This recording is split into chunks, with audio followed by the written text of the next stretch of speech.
memang ada HAM yang lain yang selama ini dituntut oleh saudara-saudara kita di sana. Tidak apa-apa itu dibicarakan gitu.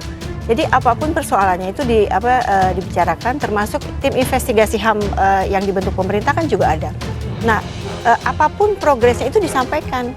Mereka butuh penjelasan apa sih yang dikerjakan, apa yang sudah dihasilkan. Kalau tidak selesai bagaimana sih sebetulnya gitu. Jadi jangan selalu bayangkan bahwa orang-orang Papua itu nanti akan minta kompensasi uang atau finansial. Papua itu sudah lama sekali. Papua bergabung dengan Indonesia secara formal tahun 69, tapi konfliknya dengan Indonesia juga dimulai sejak sebelum itu. Penyebab utama dari gejolak ini justru adanya distrust dalam masyarakat Papua. Karena saling tidak percaya, kelompok satu dengan kelompok yang lain bisa saling menodong senjata. Ya, tapi juga kalau kita lihat kelompok-kelompok sipil bersenjata di sana atau yang disebut KKB atau KKSB, mereka juga kelompok pragmatis. Jadi mau bicara ideologis itu ada. Saya tidak boleh bilang tidak ada, tetapi kalau mau dilihat kelompoknya juga ya artinya tidak banyak dan sebagainya.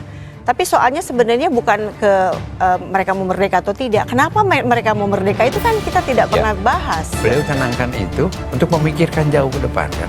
Bagaimana membangun sumber daya manusia Papua dalam rangka menjawab semua tantangan ini. Mengapa mereka harus merdeka?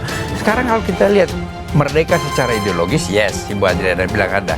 Kalau kita melihat dulu waktu PPRA itu berapa persen aja yang ingin memisahkan diri dalam arti ideologi karena ada satu konsep mengenai dekolonisasi. Pantas saja Papua terus bergejolak mulai dari OPM hingga KKB Papua. Rupanya semua berawal dari hasutan Belanda yang tak senang Papua bergabung dengan Indonesia.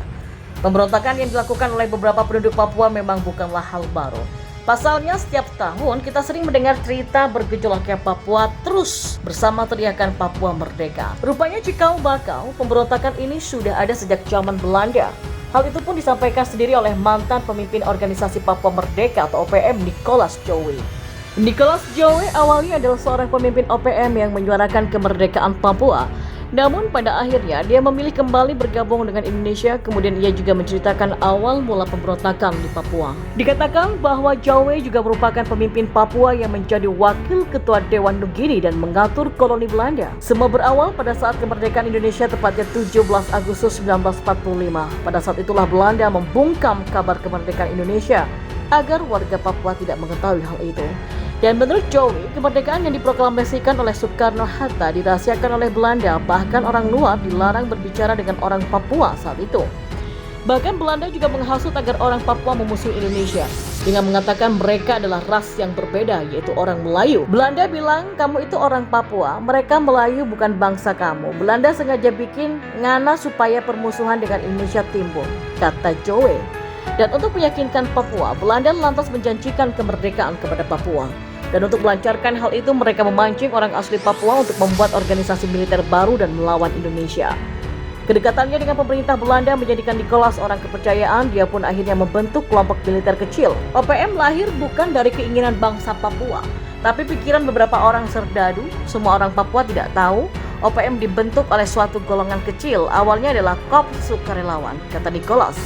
Namun Presiden Soekarno saat itu ingin menyelesaikan Papua sampai datang ke Amerika. Pada 15 Agustus di tahun 62 di New York, Belanda Indonesia melakukan konferensi menyatakan bahwa Papua kembali ke Indonesia. Namun hal itu tidak membuat Belanda menyerah dan masih menguatkan OPM dengan doktrin untuk membuat bangsa sendiri. Karena politik Belanda, Papua masuk Indonesia, dia jalankan politik di luar kemauan bangsa. Mereka mau Papua bergabung dengan bangsa lain di Pasifik Selatan, lalu menegaskan bangsa Papua dan menyiapkan lambang kebangsaan, di antara lain ditunjuklah saya sebagai penanggung jawab bendera bintang kejora, kata Jowe. Namun Jowe yang sudah berada di pihak Belanda akhirnya berbalik arah mendukung Indonesia setelah mendapatkan pencerahan dari Presiden Amerika Serikat John F. Kennedy. Menurut Jowe, Presiden Amerika Serikat ke-35 itu mengatakan bahwa Papua merupakan bagian dari Indonesia. Pada 24 Agustus 1828, Papua merupakan bagian dari Hindia Belanda yang artinya itu merupakan bagian dari Indonesia. Namun, Indonesia dicurangi Belanda dengan tidak menyerahkan bahkan menghasut Papua supaya membelot dari Indonesia.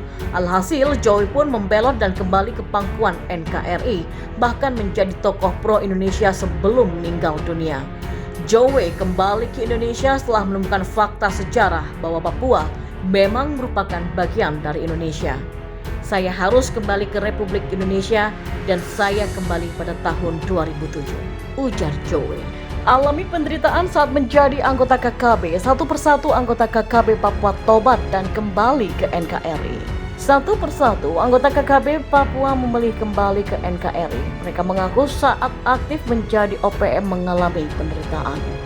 Seperti susah makan, tinggal di gunung saja susah ke kota, dan membuat keresahan di masyarakat. Saya capek jadi OPM, susah cari makan, hanya bisa tinggal di gunung, tidak bisa masuk kota, hanya bisa membuat keresahan di masyarakat, kata Delison Telenggeng, salah satu anggota KKB yang bertobat. Kasus tobatnya anggota KKB Papua yang kembali ke NKRI mungkin bukanlah hal biasa.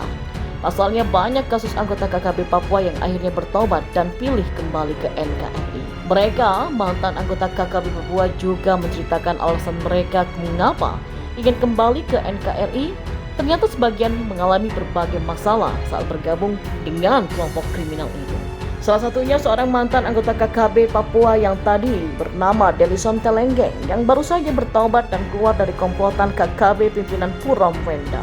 Melansir dari Tribun News pada Jumat 15 Oktober 2021, tobatnya Delison disampaikan oleh Wakasatgas Humas Demangkawi AKBP Arif Fajar Satria pada Senin 10 Oktober 2021. Menurut keterangannya, ia sudah lelah menjadi anggota KKB Papua Puram Wenda. Delison menambahkan, dia juga mengaku kesulitan mencari makan selama menjadi anggota KKB. Selain itu, Delison sadar aksi KKB Papua telah meresahkan aparat dan masyarakat sekitar, sehingga ia pun memilih untuk bertobat. Delison juga mengatakan ia tak bisa pergi kemana-mana selama menjadi anggota KKB Papua. Delison bersama anggota lainnya menghabiskan waktunya dengan bersembunyi di gunung dan tak pernah pergi ke kota. Hal itu membuatnya menderita karena kesulitan mencari makan. Kala dirinya menjadi anggota KKB Papua, sering tak bisa makan karena persediaan bahan makanan mereka telah menipis. Karena telah menjadi anggota KKB Papua, akhirnya Delison memilih bertobat dan kembali ke NKRI. Kini dirinya merasa lebih senang setelah bergabung kembali dengan NKRI. Menurut Kompas.com, sebelumnya dua anggota KKB Papua pimpinan Puram Wenda telah menyerahkan diri pada April 2021. Mereka diantaranya adalah Yandowa Tahuni dan Panius Tabuni. Keduanya menyerahkan diri pada aparat sambil menyerahkan satu pucuk senjata api jenis revolver pada aparat. Kalau mau kembali ke masyarakat, syaratnya senjatanya harus dikembalikan, akan ada pengampunan dia, dan dia mengajak teman-temannya yang lain untuk kembali ke masyarakat, kata Kapolda Papua Irjen Matius Kusakiri. Menurut laporan, KKB pimpinan Puram Wenda merupakan kelompok yang aktif. Mereka pun bermarkas di Kabupaten Lanijaya. Ada tokoh-tokoh tua seperti Matias Wenda yang sudah tidak aktif, dan Puram Wenda, dan juga Endem Wanimbu yang tidak aktif. Simpatisan KKB Fernando Worabai kembali ke pangkuan NKRI, serahkan 6 pucuk senjata api.